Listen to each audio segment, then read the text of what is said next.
السلام عليكم ورحمة الله وبركاته. الحمد لله رب العالمين، نحمده ونستعينه ونستغفره ونستهديه ونتوكل عليه ونتوب إليه ونعوذ بالله تعالى من شرور أنفسنا وسيئات أعمالنا، من يهد الله فلا مضل له ومن يضلل فلا هادي له. أشهد أن لا إله إلا الله وحده لا شريك له، وأشهد أن محمدا عبده ورسوله أرسله بالهدى ودين الحق ليظهره على الدين كله ولو كره المشركون. اللهم صل على محمد وعلى آل محمد كما صليت على إبراهيم وعلى آل إبراهيم، وبارك على محمد وعلى آل محمد كما باركت على إبراهيم وعلى آل إبراهيم في العالمين إنك حميد مجيد. أما بعد، فإن أفضل الكتاب كتاب الله، وخير الهدي هدي النبي محمد صلى الله عليه وسلم، وشر الأمور محدثاتها، وكل محدثة بدعة، وكل بدعة ضلالة، وكل ضلالة في النار. أيها الإخوان والأخوات، أوصيكم عباد الله وإياي بتقوى الله. يا أيها الذين آمنوا اتقوا الله حق تقاته ولا تموتن إلا وأنتم مسلمون. الله أكبر الله أكبر الله أكبر، لا إله إلا الله والله أكبر، അല്ലാഹു അക്ബർ വലില്ലാഹിൽ ഹംദ്. ബഹുമാന്യരായ സഹോദരന്മാരെ, സഹോദരികളെ, അല്ലാഹു സുബ്ഹാനഹു വ തആലയുടെ കൽപ്പനാ നിരോധനങ്ങൾ ജീവിതത്തിൽ ശ്രദ്ധാപൂർവം പാലിക്കണം. കഴിഞ്ഞ ഒരു മാസം പരിശുദ്ധ റമളാനിലൂടെ നാം നേടിയെടുത്ത തഖ്വയുടെ പാഠങ്ങൾ അനുസരിച്ചാവണം നമ്മുടെ ഭാവി ജീവിതം. ഈ കാര്യം എല്ലാവരെയും ഈ സന്ദർഭത്തിൽ പ്രത്യേകം ഓർമ്മപ്പെടുത്തുകയാണ്. അല്ലാഹു സുബ്ഹാനഹു വ തആല നമ്മെ എല്ലാവരെയും അനുഗ്രഹിക്കുമാറാകട്ടെ. പരിശുദ്ധ റമളാൻ മാസത്തിലെ 30 ദിവസത്തെ വ്രതാനുഷ്ഠാനം, നോമ്പ് പൂർത്തിയാക്കിയതിന് ശേഷമാണ് ഈദുൽ ഫിത്തർ ആഘോഷവുമായി ഇന്ന് നമ്മളെല്ലാവരും ഒത്തുചേർന്നിട്ടുള്ളത്. അൽഹംദുലില്ലാഹ്, ഈ റമളാനിലെ എല്ലാ കാര്യങ്ങളിലും അള്ളാഹുവിൻ്റെ അനുഗ്രഹത്താൽ ആരോഗ്യത്തോടും മനസ്സാന്നിധ്യത്തോടും കൂടി ഏർപ്പെടാൻ കഴിഞ്ഞു എന്നതുദ്ദേശിച്ചുകൊണ്ടാണ് ഞാൻ അൽഹംദുലില്ലാഹ് എന്ന് പറഞ്ഞിട്ടുള്ളത്. തീർച്ചയായിട്ടും അതൊരു വലിയ നിഅമത്താണ്. പടച്ച തമ്പുരാൻ നമ്മുടെ ജീവിതത്തിൽ ഇത്തരം സുവർണാവസരങ്ങൾ ധാരാളമായി നൽകി നമ്മെ അനുഗ്രഹിക്കുമാറാകട്ടെ. പരിശുദ്ധ റമളാൻ മാസത്തിന്റെ തുടർച്ച തന്നെയാണ് ഈദ് ആഘോഷം. ഈദ് ആഘോഷം വേറെ ഒരു സ്വതന്ത്ര കാര്യമായിട്ട് സത്യവിശ്വാസികൾ ധരിച്ചു വശാവാൻ പാടില്ലാത്തതാണ്. 30 ദിവസത്തെ വ്രതാനുഷ്ഠാനം അല്ലെങ്കിൽ 29 മാസപ്പിറവി കണ്ടു എന്ന് വ്യക്തമായും ബോധ്യപ്പെട്ടാൽ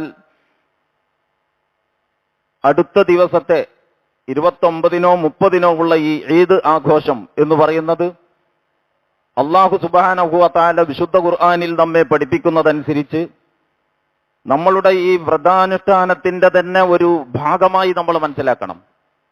വലിതുക്മിലുൽ ഇദ്ദത വലിതുകബ്ബിറുല്ലാഹ അലാ മാ ഹദാകും. അങ്ങനെ നിങ്ങൾ എണ്ണം പൂർത്തീകരിക്കുന്നതിനും അതിലൂടെ അള്ളാഹു നിങ്ങളെ സന്മാർഗത്തിലാക്കിയതിന്റെ വില മനസ്സിലാക്കി നിങ്ങൾ അവനെ പ്രകീർത്തിക്കുന്നതിനും വേണ്ടി എന്ന് വിശുദ്ധ ഖുർആൻ ഒരു പ്രയോഗം നടത്തിയിട്ടുണ്ട്. നമ്മളിപ്പോ ഈ നിർവഹിച്ച നമസ്കാരം സാധാരണ നമസ്കാരത്തിൽ ഇല്ലാത്ത രൂപത്തിൽ അതിൽ കുറച്ച് തക്ബീറുകൾ സ്ഥാനം പിടിച്ചിട്ടുണ്ട്. ഈ ആഘോഷത്തിന്റെ മുഖമുദ്ര അതാണ്. അള്ളാഹുവാണ് എനിക്ക് വലുത്. അള്ളാഹുവാണ് വലുത് എന്ന് പറഞ്ഞാൽ മറ്റൊന്നും അങ്ങനെ വലുതല്ല. അള്ളാഹുവിനാണ് പ്രാമുഖ്യം എന്ന് പറഞ്ഞാൽ അള്ളാഹുവിനുള്ള സ്ഥാനം മറ്റൊരു ശക്തിക്കും ഒരു വ്യക്തിക്കും ഒരു സംവിധാനത്തിനും എന്റെ ജീവിതത്തിലില്ല.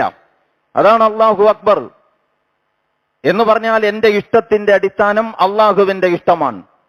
എന്റെ അനിഷ്ടത്തിന്റെയും വെറുപ്പിന്റെയും വിദ്വേഷത്തിന്റെയും അടിസ്ഥാനം അള്ളാഹുവിന്റെ അനിഷ്ടവും അള്ളാഹുവിന്റെ വെറുപ്പും അള്ളാഹുവിന്റെ വിദ്വേഷവുമാണ്. ഏത് കാര്യത്തിൽ ഏർപ്പെടുന്നതിലൂടെയൊക്കെ അള്ളാഹുവിന്റെ പ്രീതി എനിക്ക് കിട്ടുമോ ആ കാര്യങ്ങളാണ് എനിക്ക് ഇഷ്ടപ്പെട്ട കാര്യങ്ങൾ.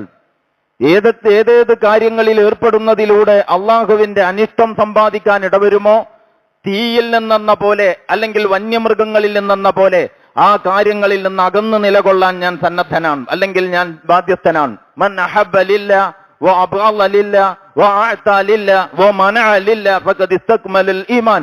റസൂലുള്ളാഹി സ്വല്ലല്ലാഹു അലൈഹി വസല്ലം പറഞ്ഞു, അള്ളാഹുവിന് വേണ്ടി സ്നേഹിക്കുക, അള്ളാഹുവിന് വേണ്ടി വെറുക്കുക, അള്ളാഹുവിന് വേണ്ടി സ്നേഹിക്കുക, അള്ളാഹുവിന് വേണ്ടി കോപിക്കുക, അള്ളാഹുവിന് വേണ്ടി നൽകുക, അള്ളാഹുവിന്റെ പേരിൽ തടയുക. ഈ ഒരു നിലപാടിലേക്ക് ഒരു സത്യവിശ്വാസി എത്തുക. ഇതാണ് റമളാനിലൂടെ നമ്മൾ നേടിയെടുക്കുന്ന ഏറ്റവും വലിയ ഗുണം. നിങ്ങൾക്കെല്ലാവർക്കും അറിയാം, വിശുദ്ധ ഖുർആനിൽ അല്ലാഹു സുബ്ഹാനഹു വ തആല പറയുന്നുണ്ട്, നമ്മുടെ സമ്പത്തും നമ്മുടെ ശരീരവും സ്വർഗം പകരം എന്ന വ്യവസ്ഥയിൽ അള്ളാഹുവിന് വിറ്റിരിക്കുന്നു. ഇന്നല്ലാഹ അശ്തറാ മിനൽ മുഅ്മിനീൻ എന്നാണ് ആയത്തിന്റെ ആരംഭം. സൂക്തം നിങ്ങൾക്ക് പരിചയമുള്ളതാണ്. അല്ലാഹു സുബ്ഹാനഹു വ തആല വിശ്വാസികളിൽ നിന്ന് അവരുടെ സമ്പത്തും ശരീരവും വിലക്ക് വാങ്ങിയിരിക്കുന്നു എന്നാണ് ഖുർആൻ പറയുന്നത്. യഥാർത്ഥത്തിൽ നമ്മുടെ ശരീരം അള്ളാഹുവിന്റെ ശരീരം, അള്ളാഹു തന്ന ശരീരമാണ്. നമ്മുടെ ശരീരത്തിന്റെ ഉടമസ്ഥൻ എപ്പോഴും അള്ളാഹു തന്നെയാണ്, നമ്മൾ സമ്മതിച്ചാലും ഇല്ലെങ്കിലും അങ്ങനെയാണ്. നമ്മുടെ സമ്പത്തിന്റെയും യഥാർത്ഥ ഉടമസ്ഥൻ അള്ളാഹുവാണ്. അവൻ അനുഗ്രഹിച്ച തന്നത് എത്ര അളവിലോ അത്രയും അളവിലാണ് നമ്മൾ ധനികനാകുന്നത്. നമ്മൾ ധനികനാകുന്നത് നമ്മുടെ സാമർത്ഥ്യം കൊണ്ടല്ല. നിങ്ങൾ കണ്ടിട്ടുണ്ടാകും, ഞാൻ പലപ്പോഴും പറയാറുണ്ട്, ഈ സാമ്പത്തിക രംഗത്ത് മനുഷ്യന്റെ സാമർത്ഥ്യമല്ല അതിന്റെ അടിസ്ഥാനം. വളരെ അത്ര വലിയ കാര്യപ്രാപ്തിയില്ലാത്ത ആളുകളെ കാണാം, അവർ തൊട്ടതൊക്കെ പൊന്നാക്കും എന്ന് പറഞ്ഞതുപോലെ അവർ ധനികരാണ്. നേരെ മറിച്ച് അസാധാരണമായ സാമർത്ഥ്യമുള്ള ആളുകളെ കാണാം, അവരെന്നും വറുതിയിലും ദാരിദ്ര്യത്തിലും ഇല്ലായ്മയിലും തന്നെ വട്ടം കറങ്ങിക്കൊണ്ടിരിക്കുകയാണ്. അപ്പോൾ അള്ളാഹുവിന്റെ അനുഗ്രഹമാണ്. ഇത് രണ്ടും അള്ളാഹുവിൻ്റെതായിരിക്കെ സ്വർഗം പകരം എന്ന വ്യവസ്ഥയിൽ ഇത് അള്ളാഹു വിറ്റിരിക്കുന്നു എന്നാണ് അള്ളാഹു സുബ്ഹാനഹു വ തആല വിശുദ്ധ ഖുർആനിലൂടെ പറയുന്നത്. അപ്പോൾ എന്താണ് ഈ പറഞ്ഞതിന്റെ അർത്ഥം? സമ്പത്തും ശരീരവും അള്ളാഹു വിറ്റു, പകരം സ്വർഗം എന്ന അടിസ്ഥാനത്തിൽ എന്ന് പറഞ്ഞാൽ എന്താണ് അർത്ഥം? നിങ്ങൾ എപ്പോഴെങ്കിലും അതിനെക്കുറിച്ച് ചിന്തിച്ചു നോക്കിയിട്ടുണ്ടോ? എന്താണ് ആ കച്ചവടത്തിലൂടെ നമ്മൾ വിറ്റത്? നമ്മളാണല്ലോ മറുകക്ഷി. അള്ളാഹു വാങ്ങി, നമ്മൾ വിറ്റു. അപ്പൊ നമ്മൾ എന്താ വിറ്റത് അള്ളാഹ്ക്ക്? ഇതിനെക്കുറിച്ച് എപ്പോഴെങ്കിലും സത്യവിശ്വാസികളായ നമ്മൾ ഓരോരുത്തരും ചിന്തിച്ചിട്ടുണ്ടോ? ഇല്ലെങ്കിൽ ഞാൻ പറയുന്നു, അത് ഗൗരവത്തിൽ ചിന്തിച്ച് നിലപാടെടുക്കേണ്ട ഒരു വിഷയമാണ്. അപ്പൊ വിറ്റത് സമ്പത്തും ശരീരവുമല്ല, കാരണം അത് നേരത്തെ തന്നെ അള്ളാന്റെ ഉടമസ്ഥതയിലാണ്. കുറഞ്ഞ സമയത്തേക്ക് അത് ഉപയോഗപ്പെടുത്താനുള്ള ഒരു സ്വാതന്ത്ര്യം നമുക്കവൻ നൽകി എന്ന് മാത്രമേ ഉള്ളൂ. നേരത്തെ തന്നെ അവന്റെ ഉടമസ്ഥതയിലുള്ള സാധനം അവന് തന്നെ വിൽക്കുക എന്ന് പറഞ്ഞാൽ പിന്നെ എന്താണ് അതിന്റെ അർത്ഥം? അപ്പൊ സമ്പത്ത് വിറ്റു എന്ന് പറഞ്ഞാൽ അതിന്റെ അർത്ഥം സമ്പത്ത് നമ്മുടെ ഇഷ്ടമനുസരിച്ച് യഥേഷ്ടം പ്രയോജനപ്പെടുത്താനുള്ള ഒരു സ്വാതന്ത്ര്യം അള്ളാഹു നമുക്ക് നൽകിയിട്ടുണ്ട്. അള്ളാഹുവിന്റെ ധനമാണ്, അള്ളാഹ് നമുക്ക് നൽകി. ആ നൽകിയത് വെച്ച് നമുക്ക് എന്തും ചെയ്യാം. അത് നല്ലതിലും ചെലവഴിക്കാം, ചീത്തയിലും ചെലവഴിക്കാം. അതുകൊണ്ട് ഉപദ്രവവും വരുത്താം, അതുകൊണ്ട് ഉപകാരവും ചെയ്യാം. അതുകൊണ്ട് സ്വർഗത്തിന്റെ അഹലുകാരനാവാം, അതുകൊണ്ട് തന്നെ നമുക്ക് നരകം ഉറപ്പിക്കുകയും ചെയ്യാം ആ ധനം കൊണ്ട്. അപ്പോ അത് തന്നിഷ്ടപ്രകാരം കൈകാര്യം ചെയ്യാനുള്ള ഒരു സ്വാതന്ത്ര്യം അള്ളാഹു നമുക്ക് നൽകിയിട്ടുണ്ട്. റബ്ബേ, എനിക്ക് നീ നൽകിയ സ്വാതന്ത്ര്യം ഞാൻ നിനക്ക് തന്നെ തിരിച്ചു തന്നിരിക്കുന്നു. എനിക്ക് എന്റെ ഇഷ്ടം വേണ്ട. നീ തന്ന ധനം, നീ തന്ന സ്വാതന്ത്ര്യം ഉപയോഗപ്പെടുത്തി ഞാൻ കൈകാര്യം ചെയ്യുന്നില്ല. ഞാൻ നിന്റെ ഇഷ്ടത്തിന് അത് കൈകാര്യം ചെയ്തു കൊള്ളാം എന്ന് പറഞ്ഞാൽ എന്താണ് അള്ളാഹ്ക്ക് വിറ്റത്? എന്താണ് അള്ളാഹുവിന് കൊടുത്തത്? നമ്മുടെ ധനം നമ്മുടെ ഇഷ്ടപ്രകാരം കൈകാര്യം ചെയ്യാനുള്ള സ്വാതന്ത്ര്യമാണ് നമ്മൾ അള്ളാഹ്ക്ക് കൊടുത്തത്. നമ്മുടെ ശരീരം കൊണ്ട് നമുക്ക് എന്തും ചെയ്യാം. അള്ളാഹുവിനെ നിഷേധിക്കുന്നത് ഉൾപ്പെടെ, അവന്റെ അടിയാറുകളെ ഉപദ്രവിക്കുന്നതടക്കം, അവന്റെ ആവാസ വ്യവസ്ഥ തകർത്ത് തരിപ്പണമാകുന്നത് ഉൾപ്പെടെ ഒരുപാട് ദുൽമുകൾ, ഒരുപാട് അഹങ്കാരങ്ങൾ, ഒരുപാട് ധിക്കാരങ്ങൾ, ഒരുപാട് ഫിത്നകൾ, ഒരുപാട് ഫസാദുകൾ എല്ലാം നമുക്ക് നമ്മുടെ ശരീരം കൊണ്ട് ചെയ്യാം. അതേസമയം നമുക്ക് നമ്മുടെ ശരീരം കൊണ്ട് വിനീത വിധേയനായ ഒരു ദാസനായി, ഒരു അടിമയായി പരോപകാരിയായി, പടച്ചവനെ പേടിക്കുന്നവനായി, ആവാസ വ്യവസ്ഥയെ പരിരക്ഷിക്കുന്നവനായി, ഭാവി തലമുറക്ക് കേടുകൂടാതെ ഈ ആവാസ വ്യവസ്ഥയെ സംരക്ഷിച്ച് പരിപാലിച്ച് കൈമാറുന്നത് ഉറപ്പുവരുത്തുന്നവനായി അങ്ങനെയും നമുക്ക് നിലകൊള്ളാം. അപ്പൊ നമ്മൾ തീരുമാനിക്കുകയാണ്, പടച്ചവനെ എനിക്ക് നീ തന്ന ഈ ആരോഗ്യം, ഈ ആയുസ്, ഈ അവസരം, ഈ സ്വാതന്ത്ര്യം ഞാൻ അങ്ങനെ എന്റെ ഇഷ്ടപ്രകാരം കൈയാളണ്ട എന്ന് വെച്ചിരിക്കുകയാണ്. എന്റെ സമ്പത്തിന്റെ സ്വാതന്ത്ര്യം നിനക്ക് തന്നതുപോലെ എന്റെ ശരീരത്തിന്റെ മേൽ നീ തന്ന സ്വാതന്ത്ര്യവും ഞാൻ നിനക്ക് വിറ്റിരിക്കുകയാണ്. അപ്പൊ സ്വർഗം പകരം എന്ന വ്യവസ്ഥയിൽ സമ്പത്തും ശരീരവും അള്ളാഹ്ക്ക് വിറ്റു എന്ന് പറഞ്ഞാൽ അതിന്റെ അർത്ഥം സമ്പത്തും ശരീരവും തന്നിഷ്ടപ്രകാരം കൈയാളാനുള്ള സ്വാതന്ത്ര്യം വിറ്റു എന്നാണ്. ആ സ്വാതന്ത്ര്യം വിറ്റത് ഉറപ്പുവരുത്തുകയാണ് റമദാനിൽ. ഇന്നലെ ഈ സമയത്ത് നമുക്ക് ഭക്ഷണം കഴിക്കാൻ പറ്റുമോ? സുബഹിയുടെ സമയം മുതൽ മഗ്രിബിന്റെ സമയം വരെ ഇന്നലെ നമുക്ക് ഭക്ഷണം കഴിക്കാൻ പറ്റൂല. വല്ല രോഗിയായ ആൾക്ക് പറ്റും, അള്ളാഹ് അനുവദിച്ചതാണ്. യാത്രക്കാരനായ ആൾക്ക് പറ്റും, അള്ളാഹു അനുവദിച്ചതാണ്. വേറുള്ളവർക്ക് പറ്റുമോ? പിന്നെ അശുദ്ധിയായ അവസ്ഥയിലുള്ള സഹോദരിമാർക്ക് പറ്റും, വേറെ ആർക്കും പറ്റൂല. കാരണം എന്താ? നമുക്ക് നോമ്പ് നിർബന്ധമാണ്. അപ്പൊ നോമ്പുകാരന് ഭക്ഷണം, അന്നപാനീയങ്ങൾ ഉപേക്ഷിക്കണം. ഇന്നലെ വരെ 30 ദിവസം, ഇന്നലെ വരെ പിറകോട്ട് ഒരു 30 ദിവസം ഇതേ നിലപാടിലാണ് നമ്മൾ. ഇന്ന് നമുക്ക് ഇന്നും കൂടി നോമ്പെടുക്കുക. കഴിഞ്ഞ നോമ്പിൽ എന്തൊക്കെയോ തകരാറുണ്ട്, അതും കൂടി ഒന്നാണ് പോയി കിട്ടട്ടെ, ഒരു നോമ്പും കൂടി അഡീഷണൽ ആയിട്ട് എന്റെ വക. പറ്റുമോ? ഇന്ന് നോമ്പെടുത്താൽ അത് നിഷിദ്ധമാണ്, ഹറാമാണ്. ഇന്നലെ ഈ സമയത്ത് അന്നപാനീയങ്ങൾ നമുക്ക് നിഷിദ്ധമായിരുന്നെങ്കിൽ ഇന്ന് ഈ ദിവസം ഭക്ഷണം കഴിക്കണ്ട എന്ന് തീരുമാനിച്ചാൽ അതാണ് നിഷിദ്ധം. എന്ന് പറഞ്ഞാൽ എന്താ അതിന്റെ അർത്ഥം? എന്റെ ഇഷ്ടം എന്റെ ഇഷ്ടമല്ല, എന്റെ താല്പര്യം എന്റെ താല്പര്യമല്ല, എന്റെ സ്വാതന്ത്ര്യം ഞാൻ റബ്ബിന് വിട്ടിരിക്കുകയാണ്. അവൻ പറയുന്നത് പോലെയാണ് എന്റെ പരിപാടി. ഇതാണ് റമളാനിലെ നമ്മളുടെ പരിശീലന കളരി. അതാണ് നോമ്പുകാരന്റെ നോമ്പ്. എത്രയെത്ര നോമ്പുകാരാണ് ഈ വിൽപ്പനയുടെ ചൈതന്യമറിയാതെ തന്നിഷ്ടപ്രകാരം പ്രവർത്തിച്ചതുകൊണ്ട്, പറഞ്ഞതുകൊണ്ട്, പ്രവർത്തിച്ചതുകൊണ്ട് അവരുടെ നോമ്പ് വെറും ദാഹമായി മാറി. ദാഹം സഹിച്ചതല്ലാതെ വേറെ ഒന്നും സംഭവിച്ചില്ല. അല്ലാഹു സുബ്ഹാനഹു വ തആല നമ്മുടെ നോമ്പിനെ നമ്മളിൽ നിന്ന് ഒരു കളങ്കവുമില്ലാതെ സ്വീകരിക്കുമാറാകട്ടെ. അതിനെല്ലാത്തിനും അല്ലാഹു സുബ്ഹാനഹു വ തആല നമുക്ക് അർഹമായ പ്രതിഫലം നൽകുമാറാകട്ടെ. പ്രിയമുള്ളവരെ, നമ്മൾ ഫിത്ർ സക്കാത്ത് നൽകി.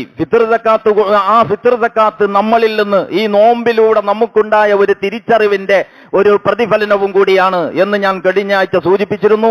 നമ്മളുടെ ആ ഫിത്ർ സക്കാത്ത് അല്ലാഹു സുബ്ഹാനഹു വ തആല യഥാർത്ഥത്തിലുള്ള സ്വതക്കയായി അള്ളാഹു പഠിപ്പിച്ചതുപോലെയുള്ള ഫിത്ർ സക്കാത്തായി അള്ളാഹു നമ്മളിൽ നിന്ന് സ്വീകരിക്കുമാറാകട്ടെ. അപ്പൊ പ്രിയമുള്ളവരെ, റമളാൻ എന്ന് പറയുന്നത് ഇതാണ്. നമ്മുടെ സ്വാതന്ത്ര്യം നമ്മൾ അള്ളാഹുവിനെ കൊടുത്തിരിക്കുകയാണ്. എന്നിട്ട് അള്ളാഹുവിന്റെ ഇഷ്ടാനിഷ്ടങ്ങൾക്ക് വഴിപ്പെട്ട് ജീവിക്കാൻ ഞാൻ സന്നദ്ധനാണ് എന്ന പ്രതിജ്ഞയോടെ ഒരു പരിശീലന കളരിയിൽ 30 ദിവസം, അതിന്റെ തുടർച്ചയിൽ അതിന്റെ വിജയാഘോഷമാണ് ഈദുൽ ഫിത്തർ. അതുകൊണ്ട് അബ്ദുവിന് പെരുന്നാൾ വേറെ ഒരു സാധനമല്ല, അത് നോമ്പിന്റെ തന്നെ തുടർച്ചയാണ്.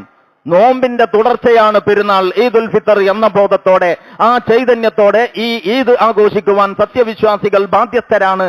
ആ ബാധ്യത നമ്മൾ യഥാവിധി നിറവേറ്റണം.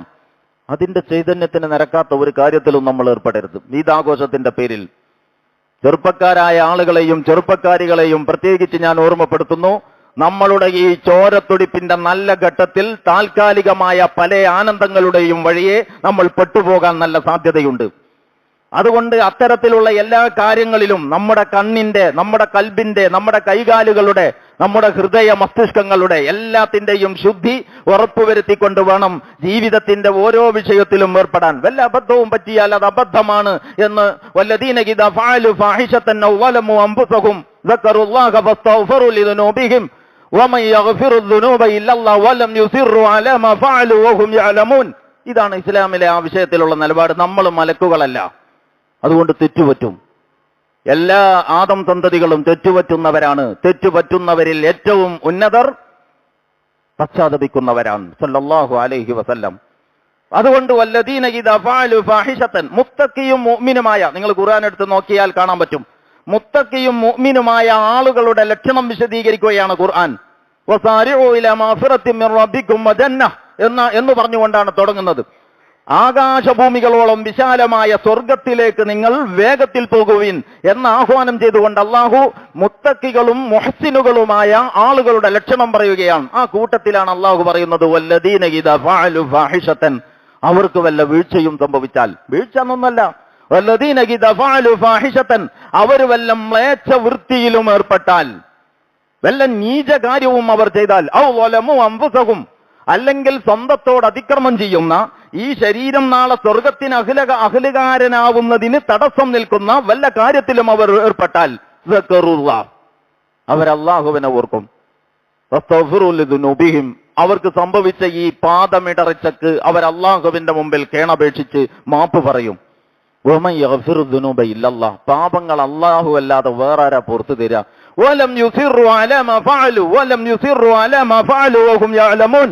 അറിഞ്ഞുകൊണ്ട് അവർ ആ തെറ്റിനെ ന്യായീകരിച്ച് അതിന് സിദ്ധാന്തങ്ങൾ ചമച്ച് അത് ചൂണ്ടിക്കാണിച്ചവനോട് പകവെച്ച് പുലർത്തി അതിനെ മറച്ചു വെക്കാനുള്ള സാഹസങ്ങളിൽ ഏർപ്പെട്ട് അങ്ങനെ പോകില്ല.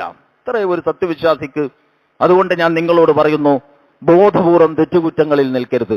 വല്ല അബദ്ധവും സംഭവിച്ചാൽ അത് തിരുത്തി ബോധ്യപ്പെടുന്ന നിമിഷം തിരിഞ്ഞു നടക്കാൻ നമുക്ക് കഴിയണം. ബോധ്യപ്പെടുന്ന തെറ്റാണ് സംഭവിച്ചത്, വാക്കിൽ തെറ്റാണ്, നോട്ടത്തിൽ തെറ്റാണ്, പെരുമാറ്റത്തിൽ തെറ്റാണ്, ഇടപാടുകളിൽ തെറ്റാണ് സംഭവിച്ചത് എന്ന് ബോധ്യപ്പെടുന്ന നിമിഷം തഖ്വയുടെ ഈ പാഠശാലയിൽ നിന്ന് പകർന്നു കിട്ടിയ ചൈതന്യത്തിന്റെ വെളിച്ചത്തിൽ ആ നന്മയിലേക്ക് തിരിച്ചു വരാൻ, വലം യുസിറു അലാ മാ ഫഅലു, സംഭവിച്ചതിൽ അവർ നങ്കൂരമിട്ട് നിൽക്കുകയില്ല.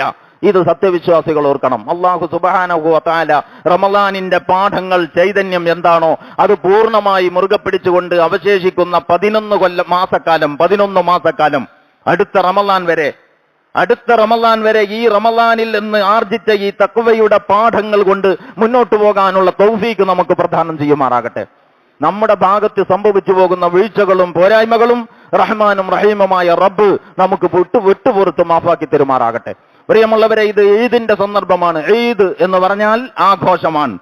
അതുകൊണ്ട് ഇസ്ലാമികമായ മര്യാദകളോടെ ആഘോഷിക്കാനുള്ളത് തന്നെയാണ് ഈദ്.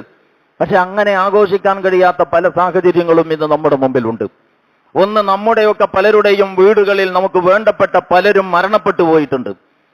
മറ്റൊന്ന്, നമ്മളുടെ പലരുടെയും വീടുകളിൽ നമുക്ക് വേണ്ടപ്പെട്ട പലരും രോഗികളായി, ശയ്യാവലംബികളായി അങ്ങനെ കിടപ്പാൻ, അവരുടെ പരിചരണത്തിലാണ് നമ്മുടെ ശ്രദ്ധ. അങ്ങനെ പല വിഷയങ്ങളും നമ്മുടെ വീടുകളിൽ വ്യക്തിപരമായി നമ്മൾ ഓരോരുത്തരും അഭിമുഖീകരിക്കുന്നുണ്ട്. അല്ലാഹു സുബ്ഹാനഹു വ തആല നമ്മളിൽ നിന്നും മരണപ്പെട്ടു പോയ, നമുക്ക് വേണ്ടപ്പെട്ടവും നമ്മളോട് അടുത്ത ബന്ധം പുലർത്തിയതുമായ എല്ലാവർക്കും, അതിൽ നമ്മുടെ മാതാക്കളുണ്ട്, പിതാക്കളുണ്ട്, ഗുരുനാഥന്മാരുണ്ട്, ജേഷ്ഠാനുജന്മാരുണ്ട്, ഭാര്യാഭർത്താക്കന്മാരുണ്ട്, ഇങ്ങനെ വേണ്ടപ്പെട്ട പലരുമുണ്ട്. റഹ്മാനും റഹീമുമായ റബ്ബെ, അവരുടെ ബർസഖിയായ ജീവിതം നീ സ്വർഗീയമാക്കണേ അല്ലാഹ്. അവരിൽ നിന്ന് പഠിച്ച നന്മകൾ ഞങ്ങൾ അനുഷ്ഠിച്ചു കൊണ്ടിരിക്കുന്നതിന് തുല്യമായ ഒരു പ്രതിഫലം റബ്ബേ അവർക്ക് നീ പ്രദാനം ചെയ്യണേ തമ്പുരാനെ. രോഗികളായ ആളുകൾക്ക് നീ ശിഫ നൽകണേ അല്ലാഹ്. അവർക്ക് ദീർഘായുസ്സും പൂർണ്ണാരോഗ്യവും തിരിച്ചു നൽകി ഞങ്ങളോടൊപ്പം ഇനിയും ഈ മാർഗത്തിൽ ഒന്നിച്ചു പ്രവർത്തിക്കാനുള്ള ധാരാളം ഭാഗ്യം ഞങ്ങൾക്ക് ഇരുകൂട്ടർക്കും നീ പ്രദാനം ചെയ്യണേ റബ്ബേ. ഇത് നമ്മുടെ രോഗത്തിന്റെ പ്രശ്നം മാത്രമല്ല, നമ്മളുടെ മരണത്തിന്റെ പ്രശ്നം മാത്രമല്ല. നമ്മൾ ഈ ജീവിച്ചുകൊണ്ടിരിക്കുന്ന ചുറ്റുപാട് ദേശീയ തലത്തിലായാലും അന്തർദേശീയ തലത്തിലായാലും സത്യവിശ്വാസികളെ സംബന്ധിച്ചിടത്തോളം അത്യധികം ഖേദകരമായ, ഞെട്ടലുളവാക്കുന്ന സാഹചര്യങ്ങളിലൂടെയാണ് കടന്നുപോയിക്കൊണ്ടിരിക്കുന്നത്. ഈ അടുത്താണ് കുറച്ച് രാജ്യങ്ങൾ കൂടിയിട്ട് ഖത്തർ എന്ന് പറയുന്ന ഒരു ചെറു രാജ്യത്തിനെതിരെ ഒരു ഉപരോധം ഏർപ്പെടുത്തിയത്. ആ ഉപരോധം ഏർപ്പെടുത്തിയത് ആരുടെ പ്രേരണയാലാണ് എന്നൊക്കെ എല്ലാവർക്കും അറിയാം. അത് വേറെ എന്തെങ്കിലും ഇസ്ലാമികമായ ഖുർആനിന്റെയും സുന്നത്തിന്റെയും താല്പര്യങ്ങളോട് തട്ടിച്ചു നോക്കിയിട്ടുള്ള നിലപാടല്ല. അത് സാമ്രാജ്യത്വ ശക്തികളുടെ കൽപ്പനകൾക്കും നിർദ്ദേശങ്ങൾക്കും അവർ കുനിയാൻ പറയുമ്പോഴേക്ക് ഈ അറബ് രാജാക്കന്മാർ എല്ലാ കാലത്തും കമഴ്ന്നു കിടന്ന് നീന്തിയിട്ടുണ്ട് എന്നതിന്റെ ഒരാവർത്തനം മാത്രമാണ്. എത്രത്തോളം എന്ന് വെച്ചാൽ ഈ അറബ് രാജാക്കന്മാരിൽ പലരുടെയും അവസ്ഥ സ്വന്തം വീടുകളിൽ തന്നെ അവർ ചാരന്മാരെ ഏർപ്പെടുത്തിയിരിക്കുകയാണ്. സ്വന്തം വീടുകളിൽ. ഞാൻ വളരെ ഉത്തരവാദ ബോധത്തോടു കൂടിയാണ് പറയുന്നത്. രാജ്യഭരണം നടക്കുന്ന പല രാഷ്ട്രങ്ങളിലും ഭരണകൂടം രാജ്യത്തിന്റെ പ്രാന്തപ്രദേശങ്ങളിൽ വല്ല ശത്രുക്കളും രാജ്യത്തിനെതിരെ പ്രവർത്തിക്കുന്നോ എന്നറിയാൻ മാത്രമല്ല, ഈ അധികാര കേന്ദ്രത്തിനെതിരെ വല്ല പടയൊരുക്കവും കുടുംബത്തിൽ തന്നെ നടക്കുന്നോ എന്നറിയാൻ സ്വന്തം ജ്യേഷ്ഠനെതിരെ, അനുജന്മാർക്കെതിരെ, എളാപ്പയുടെയും മൂത്താപ്പയുടെയും മക്കൾക്കെതിരെ ചാരന്മാരെ ഏർപ്പെടുത്തിയ അത്രയും പരസ്പര വിശ്വാസമില്ലാത്ത ഭരണ സമ്പ്രദായമാണ്. ഉമറുൽ ഫാറൂഖ് റളിയല്ലാഹു അൻഹു മരത്തണലിൽ ഈത്തപ്പനപ്പട്ട വിരിച്ചു കിടക്കുകയാണ് ഭരണാധികാരിയായിരിക്കെ. അത്തരം ഖലീഫമാരുടെ, പ്രവാചകന്മാരുടെയും അത്തരം ഖലീഫമാരുടെയും പാദസ്പർശം ഏറ്റെടുത്ത് പരസ്പര വിശ്വാസവും കൂട്ടുത്തരവാദിത്വവും ഇല്ലാതെ മുസ്ലിം സമൂഹമായത് ആരുടെ തകരാറാണ്? ഇസ്ലാമിന്റെ കുഴപ്പമാണോ? ഇസ്ലാമിന്റെ കുഴപ്പമല്ല. വല്ല പാളിച്ചയും ആർക്കെങ്കിലും സംഭവിച്ചിട്ടുണ്ടെങ്കിൽ അത് അവർ ഖുർആനിൽ നിന്നും സുന്നത്തിൽ നിന്നും അകന്നു എന്നുള്ളതാണ്. അല്ലെങ്കിൽ അവർ അത് ഖുലാഫത്തുർ റാഷിദയുടെ അനുഗ്രഹീതമായ മാർഗത്തിൽ നിന്ന് വ്യതിചലിച്ചു സഞ്ചരിച്ചു എന്നുള്ളത് മാത്രമാണ്. അപ്പൊ ഒരു വശത്ത് ഈ രീതിയിൽ സ്വന്തം വീട്ടുകാരെ തന്നെ വിശ്വാസമില്ലാത്ത ആളുകളും ഭരണാധികാരികളും, മറുവശത്ത് ഒരു ഭരണാധികാരിയെ മട്ടിമറിക്കാൻ വേണ്ടി ആ രാജ്യത്തിലെ ചില പ്രതിലോമ ശക്തികൾ ശ്രമിച്ചപ്പോ ആ രാഷ്ട്രത്തിലെ മുഴുവൻ ജനതയും ആ ഭരണാധികാരിയെ രക്ഷിക്കാൻ വേണ്ടി തെരുവിലിറങ്ങിയതിന്റെ അനുഭവമുള്ള ജനസേവകരായ ഭരണാധികാരികൾ. ഏതാണ് നിലനിൽക്കാൻ അർഹതയുള്ളത്? അത് നിലനിൽക്കും. ഏതാണ് പരാജയപ്പെടാൻ അർഹതയുള്ളത്? അത് പരാജയപ്പെടും. അതുകൊണ്ട് ഞാൻ പറയുന്നത്, വിശ്വാസികളെ സംബന്ധിച്ചിടത്തോളം ഇത് കലങ്ങിത്തെളിഞ്ഞു വരേണ്ട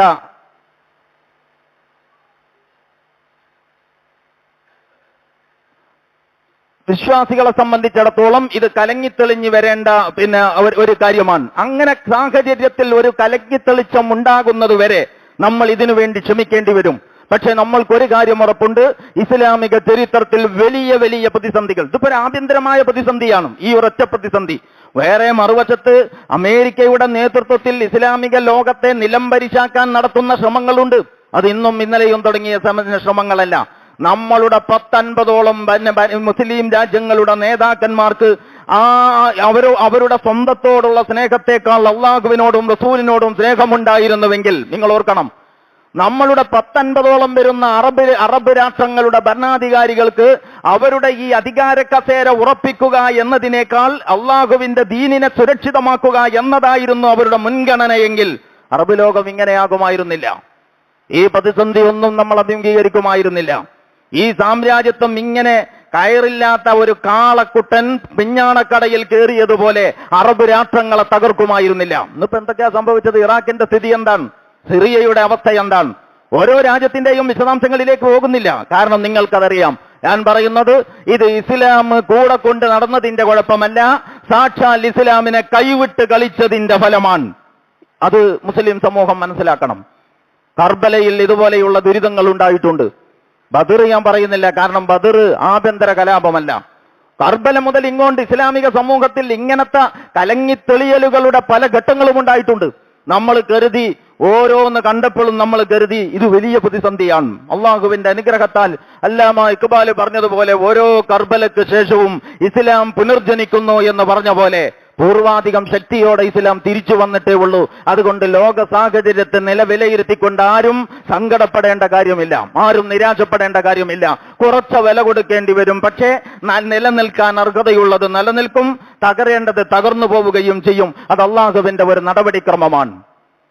സാമ്രാജ്യത്വത്തെ സംബന്ധിച്ചിടത്തോളം ജൂതന്മാരും ക്രിസ്ത്യാനികളും അവരിൽ അവരോ നമ്മളോട് അടുപ്പമുള്ളവരുണ്ട് ഈ കൂട്ടത്തിൽ, ഈ വേദക്കാരിൽ എന്ന് അള്ളാഹു പറയുന്നുണ്ട് വിശുദ്ധ ഖുർആനിൽ. അതുകൊണ്ട് ഏതെങ്കിലും ഒരു വർഗത്തിനെ മൊത്തം ശത്രുവായിട്ട് നമ്മൾ കാണണ്ട. ജൂതന്മാരുടെ കാര്യത്തിലല്ല, ക്രൈസ്തവരുടെ കാര്യത്തിൽ നമ്മളോട് അടുപ്പത്തിലും മമതയിലും വർത്തിക്കുന്നവർ അവരിലുണ്ട് എന്ന് വിശുദ്ധ ഖുർആനിൽ പ്രസ്താവനയുണ്ട്. നേരെ മറിച്ച് വേദക്കാരിൽ നിന്ന് ഒരു കൂട്ടരെ നിങ്ങൾ അനുസരിക്കുന്ന പക്ഷം സന്മാർഗത്തിൽ നിന്നവർ നിങ്ങളെ തെറ്റിച്ചു കളയും എന്ന താക്കീതും ഖുർആൻ നൽകിയിട്ടുണ്ട്. ഈ താക്കീത് നമ്മൾ ഗൗനിച്ചിട്ടില്ല. എന്നിട്ട് അവരുടെ മാർഗനിർദ്ദേശങ്ങൾക്കനുസരിച്ച് പ്രവർത്തിച്ചതിന്റെ ഫലമായിട്ട് അവര് എല്ലാ രാഷ്ട്രങ്ങളിലും ആഭ്യന്തര കലാപങ്ങൾ ഉണ്ടാക്കി. ആ കലാപങ്ങളിലൂടെ ഒരുപാട് പലായനങ്ങൾ ഉണ്ടായി. ആ പലായനം ചെയ്തു വരുന്ന ആളുകളെ ഞങ്ങളുടെ രാജ്യത്തിലേക്ക് കടത്തില്ല എന്ന് പറഞ്ഞുകൊണ്ട് ഇവർ പടിയടച്ചു. ആലോചിച്ചു നോക്കണം. അവർ തന്നെ പ്രശ്നമുണ്ടാക്കി, അങ്ങനെ പ്രശ്നക്കാരുണ്ടായി, ആ പ്രശ്നക്കാരെ ഇവർ പെരുവഴിയിലാക്കി. എന്നിട്ട് അവർ മനുഷ്യത്വത്തെക്കുറിച്ച് സംസാരിക്കുന്നു. ഈ കാപട്യം തുറന്നു കാട്ടാൻ വിശ്വാസി ലോകത്തിന് കഴിയുമെങ്കിൽ തീർച്ചയായിട്ടും കണ്ണും കാതുമുള്ളവർ അത് ഉൾക്കൊള്ളും എന്ന് ഞാൻ പ്രതീക്ഷിക്കുന്നു. അതിന്റെ മറ്റ് ചർച്ചകളിലേക്ക് ഞാൻ പോകുന്നില്ല. നമ്മളുടെ രാജ്യത്തിലേക്ക് വന്നാലോ, നമ്മളുടെ രാജ്യത്തിന്റെ കടിഞ്ഞാൺ ഇന്ന് മനുഷ്യനേക്കാളേറെ പശുവിനെ അല്ലെങ്കിൽ മനുഷ്യരെക്കാളേറെ മൃഗത്തെ സ്നേഹിക്കുകയും ബഹുമാനിക്കുകയും ചെയ്യുന്നവരുടെ കയ്യിലാണ്.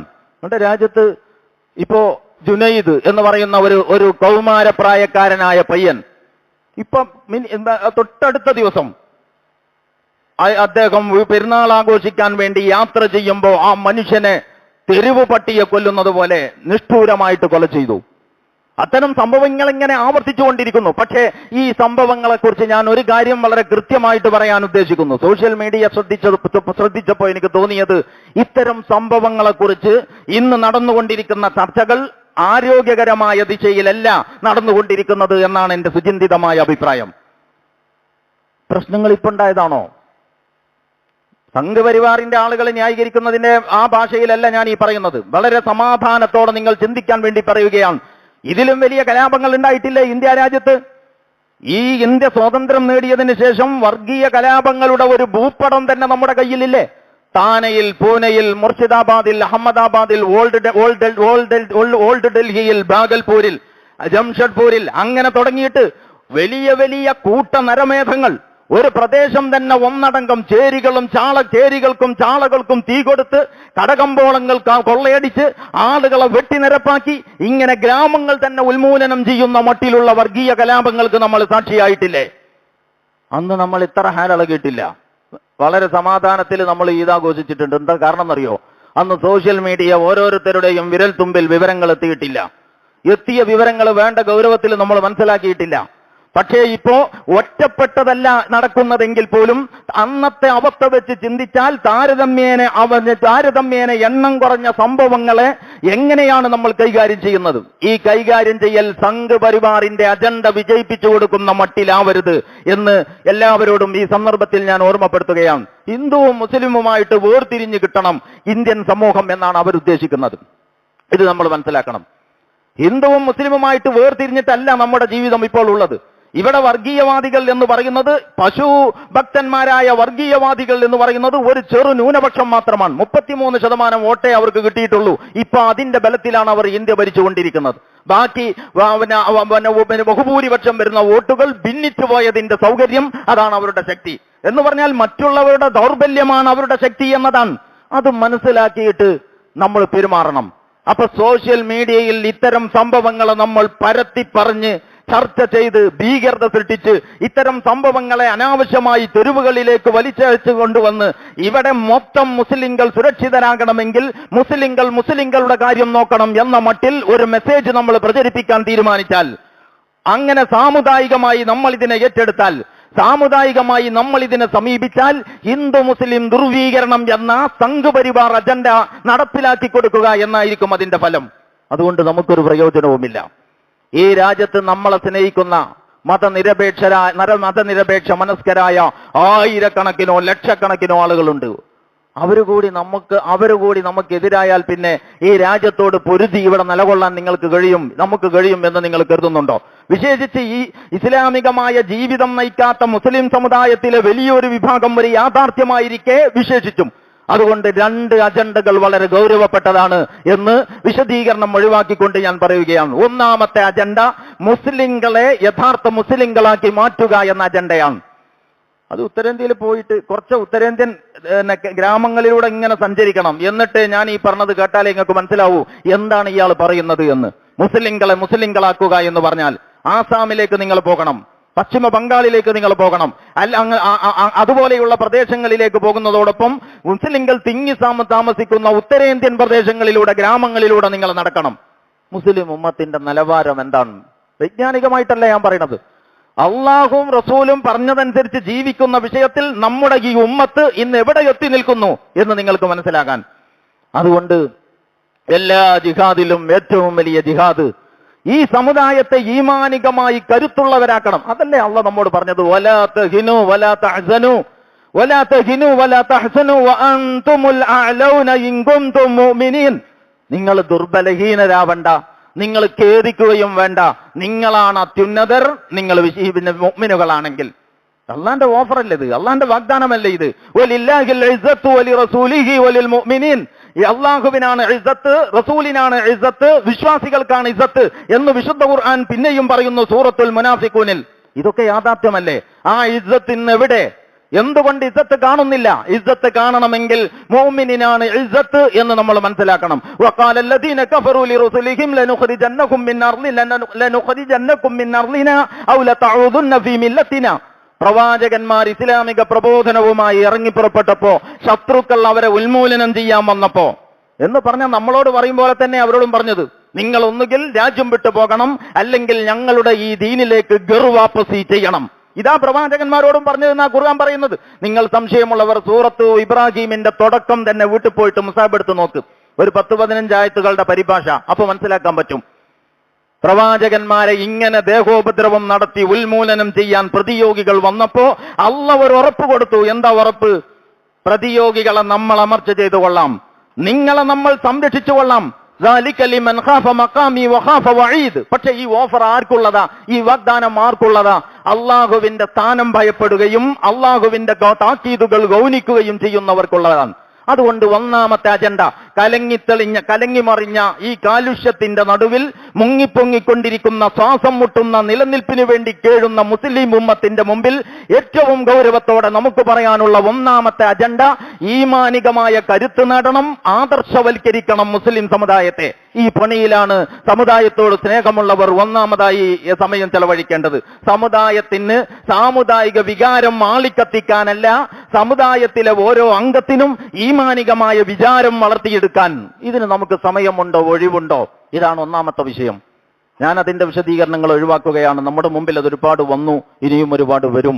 നിങ്ങൾക്ക് തന്നെ കുറെ അറിയാം. മുസ്ലിം സമുദായത്തെ എങ്ങനെ ആദർശവൽക്കരിക്കാം? രണ്ടാമത്തത് എന്താണ്? രണ്ടാമത്തത് നേരത്തെ ഞാൻ സൂചിപ്പിച്ചു, ഈ രാജ്യത്തിലെ ഒരു ചെറു ന്യൂനപക്ഷമാണ് ഈ പശുഭക്തർ. അവരൊരു ചെറു ന്യൂനപക്ഷമാണ്. അവരുടെ ചെയ്തികളുടെ പേരിൽ ഓൺലൈനിലും ഓഫ്ലൈനിലും ഒരു വിവേകവുമില്ലാതെ നമ്മളെല്ലാവരും കൂടി പലതും പുലമ്പാൻ തുടങ്ങിയാൽ, പലതും ചെയ്യാൻ തുടങ്ങിയാൽ ഇവിടത്തെ നിഷ്പക്ഷർ വരെ ശത്രുക്കളുടെ ചേരിയിലേക്ക് മാറും.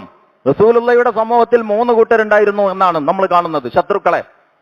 റസൂലുള്ളാഹിന്റെ കൂട്ടത്തിലെ റസൂലുള്ളാഹിന്റെ ജനതയിൽ 3 കൂട്ടർ. ഒന്ന് കഠിന വിരോധികൾ, രണ്ടാമത്തത് റസൂലുള്ളാഹിയോട് ഒരുപാട് തെറ്റിദ്ധാരണയുണ്ട് പക്ഷെ അത്ര വലിയ വിരോധമില്ല, അങ്ങനത്തെ കൂട്ടർ. മൂന്നാമത്തത് നിഷ്പക്ഷർ. റസൂലുള്ളാഹി എന്ത് ചെയ്തു? നിഷ്പക്ഷരെ ഒരിക്കലും ശത്രുപക്ഷത്തേക്ക് പോകാതെ നിലനിർത്തി. തെറ്റിദ്ധാരണയുള്ളവരുടെ തെറ്റിദ്ധാരണ നീക്കാൻ ശ്രമിച്ചു. വൈരികളെ വൈരികൾ എന്ന നിലക്ക് കൈകാര്യം ചെയ്യാൻ വേറെ ഒരു അജണ്ട അവിടെ നിന്ന് ആവിഷ്കരിച്ചു. ഇത് വിവേകപൂർണമായ നിലപാടാണ്.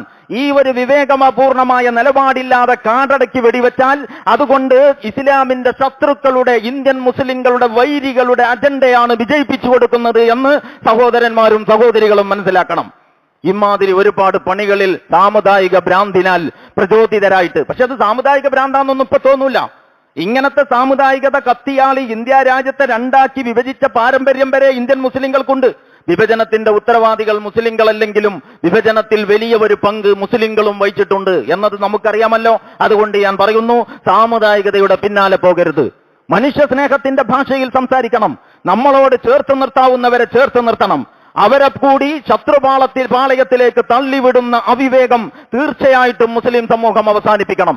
അതുകൊണ്ട് ഞാൻ പറയുന്നത്, ഒന്ന്, മുസ്ലിം ഉമ്മത്തിന്റെ ആദർശവൽക്കരണം. ഇതൊരു ദീർഘകാല അജണ്ടയാണ്. രണ്ടാമത്തത്, മതനിരപേക്ഷ മനസ്സുള്ളവരെ കൂടെ നിർത്തുക എന്നത് ഇത് നമ്മളുടെ അടിയന്തര വിഷയമാണ്. നിങ്ങൾ ഈദ് ആഘോഷിക്കുമ്പോൾ നിങ്ങളുടെ സുഹൃത്തുക്കളായ ഇതര മതസ്ഥരെ ഏതോ ഒരർത്ഥത്തിൽ ആ സന്തോഷത്തിൽ പങ്കുചേർക്കണം. നിങ്ങളുടെ അയൽവാസികളോട് ഈ അർത്ഥത്തിലുള്ള ബന്ധം സ്ഥാപിക്കണം. നിങ്ങളെല്ലാവരും നിങ്ങളുടെ ഇതര സഹോമതസ്ഥരായ ആളുകളോട് ചേർന്ന് നിൽക്കാൻ തീരുമാനിച്ചാൽ, നിങ്ങൾ അവരെ വിശ്വാസത്തിലെടുത്താൽ, അവർ നിങ്ങളെയും വിശ്വാസത്തിലെടുത്താൽ, നിങ്ങൾക്കിടയിൽ വേറെ ഒരു കൂട്ടരുടെയും വർഗീയ അജണ്ട വിജയിക്കില്ല എന്ന് നിങ്ങൾ ഓർക്കണം. വളരെ മഹിതമായി പുകഴ്ത്തിക്കൊണ്ടിരിക്കുന്ന മലപ്പുറത്തിന്റെ പാരമ്പര്യം വളരെ ഗൗരവപ്പെട്ടതാണ് എങ്കിൽ ആ പാരമ്പര്യം ഏറ്റവും കൂടുതൽ ഉയർത്തിക്കാണിക്കേണ്ട സന്ദർഭമാണിത് എന്ന് വിശ്വാസികളെ നിങ്ങൾ ഓർക്കണം. അതുകൊണ്ട് ആ ഒരു വശത്തിലും നിങ്ങളുടെ ശ്രദ്ധ തിരിയണം. ഞാനിത് അവസാനിപ്പിക്കുകയാണ്. അവസാനിപ്പിച്ചുകൊണ്ട് എനിക്ക് പറയാനുള്ളത്, ഒരു കാട്ടിലെ ഒരു കാട്ടുപോത്തിന് മുക്കറയിട്ട് വിഭ്രാന്തി സൃഷ്ടിച്ച് കാടിനെ ആകെ വിറകൊള്ളിച്ച് വലിയ സീനുണ്ടാക്കാൻ വളരെ എളുപ്പമാണ്. പക്ഷെ ഒരു വണ്ടി, ചരക്കുകൾ കയറ്റിയ ഒരു വണ്ടി ഇങ്ങനത്തെ ഒരു കാട്ടുപോത്തിന് വലിക്കാൻ കഴിയില്ല. അത് കുറച്ച് അവധാനതയുള്ള പണിയാണ്. കാട്ടുപോത്തിന്റെ മുക്കറയിടലിലല്ല, വിവേകപൂർവമുള്ള ഒരു വണ്ടിക്കാളയുടെ സ്ഥിരോത്സാഹത്തിലാണ് ഒരു സമുദായത്തിന്റെ പുരോഗതിയുള്ളത് എന്ന് നിങ്ങൾ അറിയണം. അതേസമയം നമ്മളെ ചൂഷണം ചെയ്യാനും ഭീഷണിപ്പെടുത്തി അരിക്കാക്കാനും ശ്രമിക്കുന്നവരുണ്ടെങ്കിൽ അള്ളാഹുവിൽ മാത്രം ബലമേൽപ്പിക്കുന്ന ഒരു വിശ്വാസിയെ ആർക്കും പരാജയപ്പെടുത്താൻ കഴിയില്ല എന്ന ഉറച്ച ബോധ്യവും നമുക്ക് വേണം. ആത്മവിശ്വാസം നഷ്ടപ്പെട്ടു പോകേണ്ട ഒരു കാര്യമില്ല. പറയേണ്ടത് പറയാതിരിക്കേണ്ട ആവശ്യവുമില്ല. പക്ഷെ പറയുമ്പോൾ പരിസരം പരിഗണിക്കണം എന്നാണ് ഞാൻ ഇതുവരെ പറഞ്ഞത്. നമ്മളുടെ വിശ്വാസപരമായ കരുത്ത് വളരെ വലുതാകണം. അതിൽ നമ്മളെ തോൽപ്പിക്കാൻ ആർക്കും സാധ്യമല്ല. അല്ലാഹു സുബ്ഹാനഹു വ തആലയാണ് വിശ്വാസികളുടെ രക്ഷകൻ. അതുകൊണ്ട് നമ്മൾ ഭയപ്പെടേണ്ടതില്ല. നമുക്ക് അങ്ങനെ ഒരു സംരക്ഷകനുണ്ട്. നമ്മൾ അവന്റെ മാർഗത്തിലാണെങ്കിൽ നമ്മൾ അള്ളാന്റെ മാർഗത്തിലാണെങ്കിൽ അള്ളാഹു നമ്മളെ സഹായിക്കും, നമ്മുടെ പാദങ്ങൾക്ക് സ്ഥൈര്യം നൽകും. ആ സ്ഥൈര്യമാണ് ശാശ്വതമായ സ്ഥൈര്യം, ആ ബലമാണ് ബലം, ആ സഹായമാണ് സഹായം. അതുകൊണ്ട് ശത്രുക്കളുടെ പ്രലോഭനങ്ങളിൽ നമ്മൾ പെട്ടുപോകരുത്. ശത്രുക്കളുടെ പ്രകോപനങ്ങളിൽ വശംവദരായി നമ്മൾ നിരാശപ്പെട്ടു പോവുകയും ചെയ്യരുത്. അല്ലാഹു സുബ്ഹാനഹു വ തആല സൂറത്തുൻ നൂറിൽ സത്യവിശ്വാസികൾക്ക് ഒരു വാഗ്ദാനം നൽകിയിട്ടുണ്ട്. ഒരു നാളെ വരും, ഞാൻ ആയത്ത് മുഴുവൻ ഓതുന്നില്ല, നിങ്ങൾക്കതറിയാം. ഒരു നാളെ വരും, എന്നിട്ട് ഇന്ന് നിങ്ങളുടെ ഈ ഭീതിതമായ ദിനരാത്രങ്ങൾക്ക് ശേഷം ഒരു പ്രകാശിതമായ ഒരു ചക്രവാളത്തിലേക്ക് ഈ ഗുഹാമുഖം ചെന്ന് തുറക്കും. അവിടെ പുതിയ ആകാശമുണ്ടാകും, അവിടെ പുതിയ ഭൂമി ഉണ്ടാകും, അവിടെ പുതിയ മനുഷ്യരുണ്ടാകും. അങ്ങനെ നിങ്ങളുടെ ദീനിന് നിലയും വിലയുമുള്ള, നിങ്ങൾ മാറോടണച്ചു പിടിച്ച നിങ്ങളുടെ പ്രിയപ്പെട്ട ദീനിന് നിലയും വിലയുമുള്ള, നിങ്ങളുടെ പ്രതിയോഗികൾക്ക് ഒരു നിലനിൽപ്പുമില്ലാത്ത ഒരു നല്ല നാളെ വരും. അങ്ങനെ ഒരു വാഗ്ദാനം ഖുർആനിലുണ്ട്. അതുകൊണ്ട് ആ വാഗ്ദാനത്തിൽ പ്രതീക്ഷയർപ്പിച്ചുകൊണ്ട് ഒരു പ്രകോപനത്തിന്റെ മുമ്പിലും പതറിപ്പോകാതെ, ധൈര്യം കൈവിടാതെ, ആത്മവിശ്വാസത്തോടെ, എന്നാൽ വിവേകം കൈമോശം വരുത്താതെ പക്വതയോടെ ഉണർന്ന് പ്രവർത്തിച്ചാൽ നമുക്ക് മറികടക്കാവുന്ന പ്രതിസന്ധിയാണിത്. നമ്മൾ വഴിവിട്ട് ചിന്തിച്ചാൽ അപകടങ്ങൾ നമുക്കുണ്ടാകും. ആ അപകടങ്ങൾക്ക് വലിയ വില കൊടുക്കേണ്ടി വരും. ഒരു കാലത്തും ആ നാശത്തിൽ നിന്ന് തിരിച്ചു പോരാൻ നമുക്ക് കഴിഞ്ഞുകൊള്ളണമെന്നില്ല. ഈ ഒരു വശത്തെക്കുറിച്ച് നിങ്ങൾ എല്ലാവരും ശാന്തമായി ആലോചിച്ചുകൊണ്ട് വേണം സോഷ്യൽ മീഡിയയിലായാലും അല്ലാത്ത മേഖലയിലായാലും ഈ വർഗീയവാദികളുടെ പ്രവർത്തനങ്ങളോട് പ്രതികരിക്കാൻ എന്ന് പ്രത്യേകം ഓർമ്മപ്പെടുത്തുകയാണ്. അല്ലാഹു സുബ്ഹാനഹു വ തആല നമ്മളുടെ ഈ സമുദായത്തെ നേർവഴിക്ക് നയിക്കാനുള്ള കരുത്ത് ഇതിന്റെ നേതൃത്വങ്ങൾക്ക് നൽകുമാറാകട്ടെ. അല്ലാഹു നമ്മുടെ ഈ സമുദായത്തെ രക്ഷിക്കുമാറാകട്ടെ.